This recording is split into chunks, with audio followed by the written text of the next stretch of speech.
এটা চব্জি সদায় অলপ বেলেগকৈ খাবলৈ মন যায়।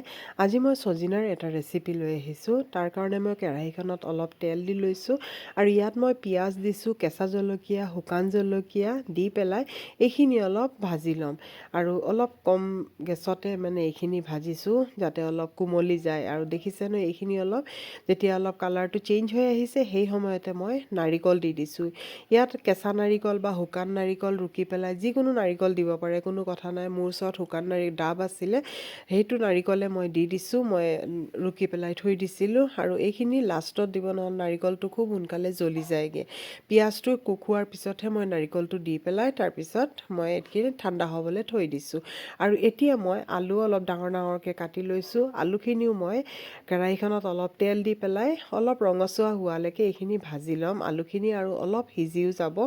আৰু এই ধৰণে মই অলপ হেৰি কৰি দি দিছোঁ। আৰু এই চাওক, এইখিনি কালাৰো আহি গ'ল, অলপ সিজি গ'ল, মানে 70% সিজি গ'ল।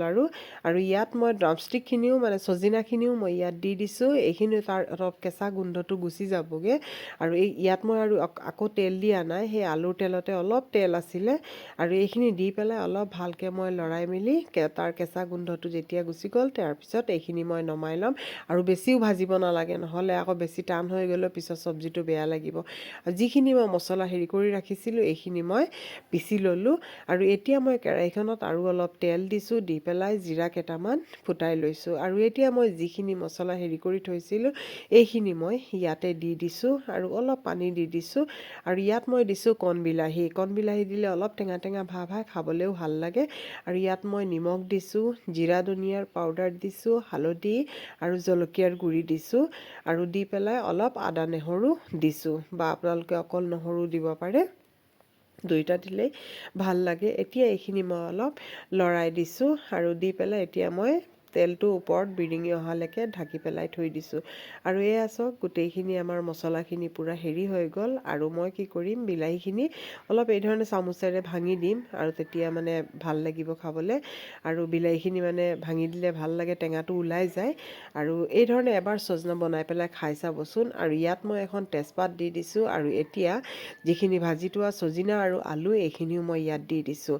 ইমানেই মানে টেষ্টি হয় নহয়, এই ধৰণে চব্জিটো বনালে খুবেই ভাল লাগে খাবলৈ, বহুত টেষ্টি হয়। আৰু এতিয়া ইয়াত মই অলপ পানী দি দিম, কাৰণ যিহেতু গ্ৰেভিটো ডাঠ হয় সেইকাৰণে সিজিবলৈ দিগদাৰী হ'ব, সেইকাৰণে অলপ পানী দি পেলাই আৰু এতিয়া এইটো মই ঢাকি পেলাই থৈ দিম মিডিয়াম ফ্লেমত।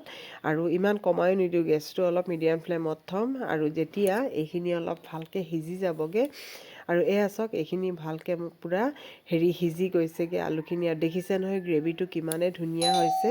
আৰু ইয়াত মই দিছোঁ, মই অলপ কচুৰি মেথিও দিছিলোঁ, আৰু সেইকাৰণে ভিডিঅ'টো অন নহ'লে।